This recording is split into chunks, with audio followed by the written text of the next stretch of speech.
युद्ध के बीच दुनिया को डराने वाली खबर, रूस के परमाणु दस्ते ने किया युद्धाभ्यास। रूसी मीडिया का दावा, अलर्ट पर नॉर्दर्न और पैसिफिक फ्लीट का मिसाइल कमांड।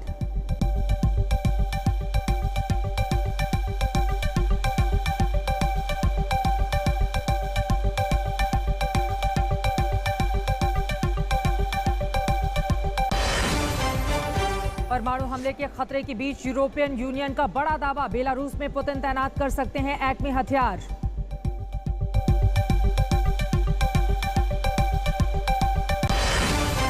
रूस की खौफनाक तैयारी के बीच ज़ेलेंस्की का बड़ा ऐलान, मुकाबले के लिए बनाएंगे अंतर्राष्ट्रीय सेना। कहा, दुनिया भर से हजारों लोग हमारे साथ।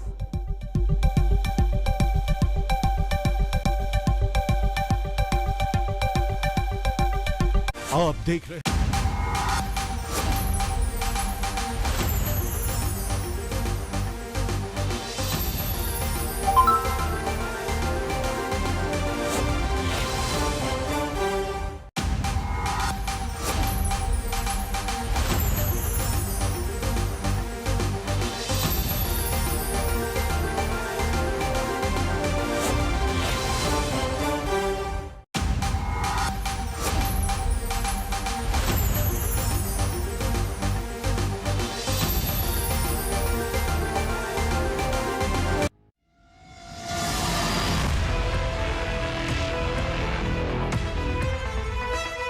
क्या यूक्रेन पर न्यूक्लियर हमला करेगा रूस?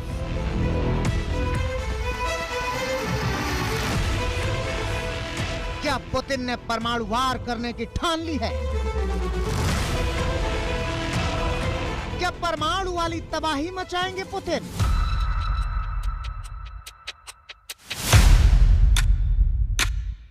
रूस ने मिसाइल कमांड को किया अलर्ट।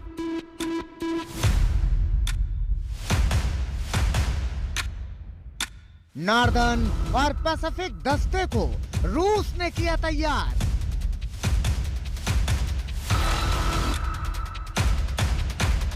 रूसी न्यूक्लियर ट्रायड ने शुरू की तैयारी। अब मंडराया दुनिया पर न्यूक्लियर वार का खतरा। नमस्कार, शाम के 7 बज चुके हैं। देश के सबसे विश्वसनीय, सबसे लोकप्रिय और नंबर 1 शो शंखनाद में आप सभी का स्वागत है। आपके साथ मैं हूं चित्रा त्रिपाठी। क्या दुनिया परमाणु युद्ध के मुहाने पर है? क्या रूस यूक्रेन पर परमाणु युद्ध करने के लिए तैयार बैठा है? क्या रूस के पास अब परमाणु युद्ध ही एकमात्र विकल्प बचा है? ये सवाल इसलिए है क्योंकि रूस ने अपने मिसाइल कमांड को अलर्ट पर कर दिया है। नॉर्दर्न और पैसिफिक दस्ते को रूस ने तैयार रहने के लिए कहा है। न्यूक्लियर रूसी ट्रायड ने भी अपनी तैयारियां शुरू कर दी हैं। लेकिन ये सब हुआ क्यों, और इसको समझने के लिए आपको रिपोर्ट दिखाएंगे। लेकिन इस वक्त एक बड़ी खबर आ रही है, यूक्रेन संकट पर पीएम मोदी की हाई लेवल बैठक। सूत्रों से ये बड़ी जानकारी सामने आई है। यूक्रेन संकट पर प्रधानमंत्री नरेंद्र मोदी की जल्द ही हाई लेवल मीटिंग शुरू होगी। हालांकि यूक्रेन में जो कुछ चल रहा है, प्रधानमंत्री नरेंद्र मोदी उस पर कई बैठकें कर चुके हैं और सबसे बड़ी प्राथमिकता हिंदुस्तान की इस बात की है कि वहां पर जो छात्र हमारे फंसे हुए हैं, जल्द से जल्द तमाम दूसरे देशों के बॉर्डर से उनका रेस्क्यू किया जाए, सुरक्षित घर वापसी कराई जाए। लेकिन इन सब के बीच जल्द ही प्रधानमंत्री नरेंद्र मोदी बड़ी बैठक करने वाले हैं। यूक्रेन संकट के मद्देनजर पीएम की ये बैठक भी महत्वपूर्ण मानी जा रही है। आपको बताते चले, यूक्रेन और रूस के बीच जो कुछ चल रहा है उसमें बिल्कुल तटस्थ भूमिका हिंदुस्तान ने अख्तियार करके रखी हुई है, क्योंकि वो रूस और अमेरिका के बीच अपना बैलेंस बनाए रखना चाहता है। लेकिन इन सब के बीच प्रधानमंत्री की बड़ी बैठक एक बार फिर से यूक्रेन के मामले पर होने वाली है। और इस बैठक में क्या कुछ निकल कर आता है, यकीनन सभी की निगाह इस बात पर टिकी हुई है। लेकिन इन सब के बीच आपको बताते चले, रूसी न्यूक्लियर ट्रायड ने अपनी तैयारियां शुरू कर दी हैं। लेकिन ये सब कुछ आखिर क्यों हुआ, इसके पीछे का मकसद क्या है, क्या है रूस की मंशा, उसको समझने के लिए हमारी ये रिपोर्ट देखिए।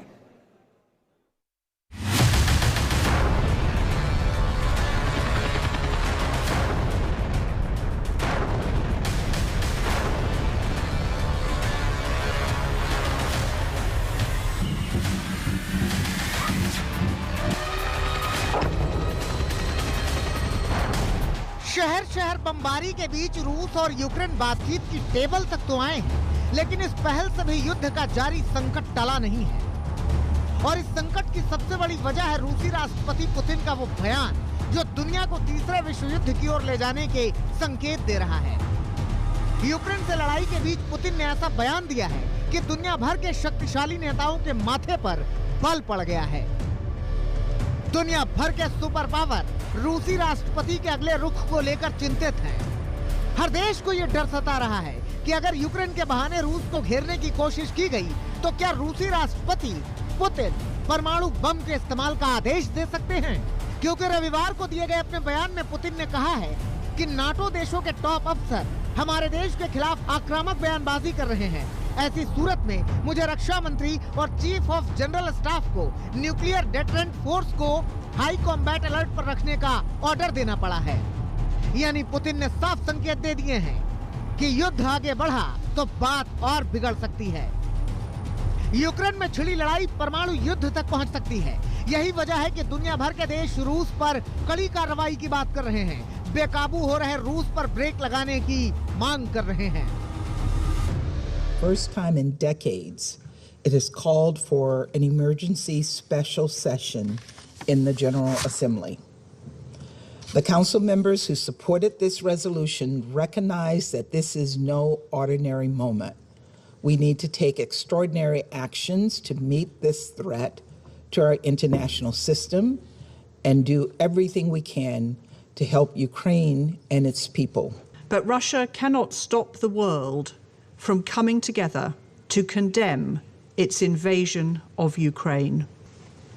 So we urge all members of the United Nations to use their voice tomorrow to call for the immediate withdrawal of Russian forces from Ukraine and end this war. We reiterate our call for immediate cessation of violence and an end to all hostilities.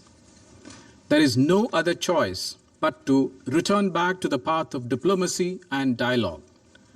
Our Prime Minister has advocated this strongly in his recent conversations with the leadership of the Russian Federation and Ukraine. In this regard, we welcome today's announcement by both sides to hold talks at the Belarus border. अब ये भी समझते हैं कि आखिर Putin ने परमाणु plan की ओर इशारा क्यों किया और क्या वाकई वो परमाणु हमले की तैयारी में है। दरअसल यूक्रेन पर हमले के बाद अमेरिका और यूरोप के कई देशों ने रूस के खिलाफ प्रतिबंधों का मोर्चा खोल दिया है। रूस पर सख्त प्रतिबंधों का ऐसा हमला हुआ है जो सीधे तौर पर किसी की जान नहीं लेता, लेकिन शक्तिशाली से शक्तिशाली मुल्क को कमजोर कर देता है। अमेरिका और यूरोपीय देशों ने रूसी सेंट्रल बैंक पर जो बैन लगाए हैं उसका असर फिलहाल दिखने लगा है। डॉलर के मुकाबले रूसी मुद्रा रूबल में 40% तक की गिरावट आई है। जानकारों के मुताबिक अगर जंग कुछ दिन और खिंच गई तो रूस आर्थिक संकट में फंस सकता है।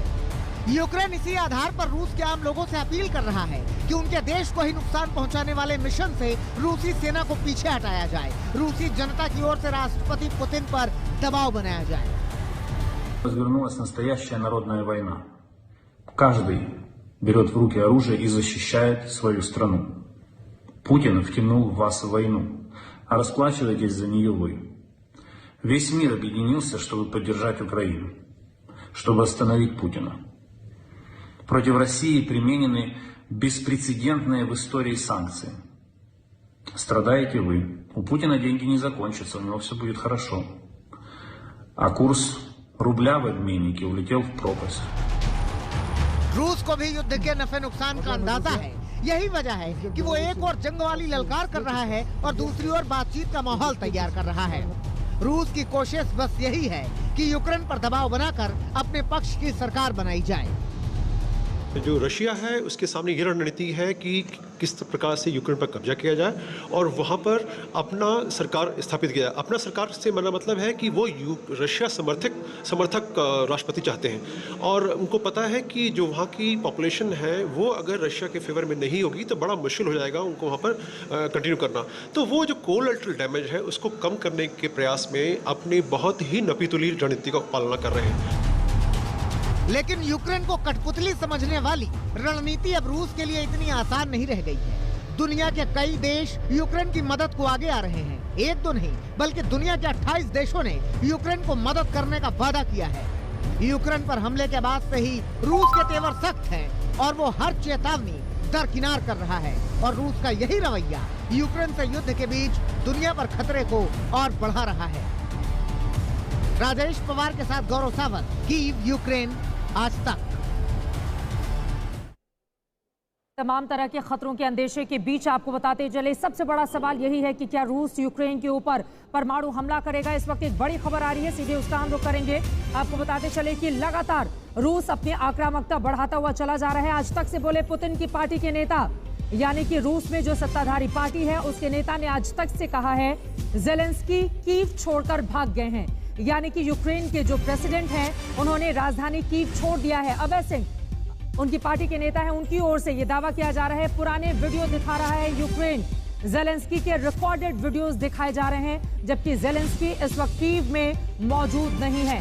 गौरव सावंत मेरी सहयोगी कीव से लगातार जो पल पल की खबर आप तक पहुंचा रहे हैं, फिर से लाइव जुड़ चुके हैं। गौरव, सीधा से सवाल है, अभय सिंह जो कि सांसद हैं पुतिन की पार्टी के, उनका यह दावा है कि कीव छोड़कर राष्ट्रपति जेलेंस्की भाग चुके हैं।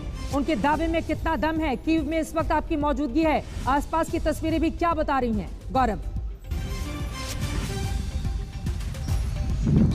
आसपास की तस्वीरें यही दिखा रही हैं कि इस समय स्थिति बहुत गंभीर है। यहाँ पर जिस जगह हम खड़े हैं, यहाँ हजारों की संख्या में लोग राजधानी कीव छोड़कर जा रहे हैं। यहाँ के राष्ट्रपति अभी छोड़कर गए या नहीं, इसकी तो हम पुष्टि अभी नहीं कर पाएंगे, लेकिन लोग हजारों की संख्या में कीव छोड़कर जा रहे हैं। ट्रेनों में अब उतनी जगह नहीं बची है जितने लोग यहाँ से जाना चाहते हैं। और यहाँ पर जब आप रेलवे स्टेशन पर जाइए तो वहां न केवल पुलिस बल्कि सेना को आकर लोगों को रोकना पड़ रहा है कि आप इस लाइन के आगे नहीं जा सकते, इस लाइन के आगे जितने लोग ट्रेन में बैठ सकते हैं वही जा पाएंगे। तो स्थिति यहां बहुत तनावपूर्ण, और यह तनाव लगातार बढ़ता जा रहा है चित्रा, क्योंकि कहा यह जा रहा है कि रूस की तरफ से औपचारिक तौर पर धमकी दे दी गई है कि आज रात के बाद कोई विदेशी नागरिक या कोई सिविलियन यहां न रहे चित्रा। तो इसीलिए लोग डर के मारे चाहे किसी पास के गांव में ही चले जाए, लेकिन यहां से निकलकर वो सुरक्षित बाहर चले जाना चाहते हैं। अगर वो बॉर्डर टाउन तक पहुंच जाए तो बढ़िया,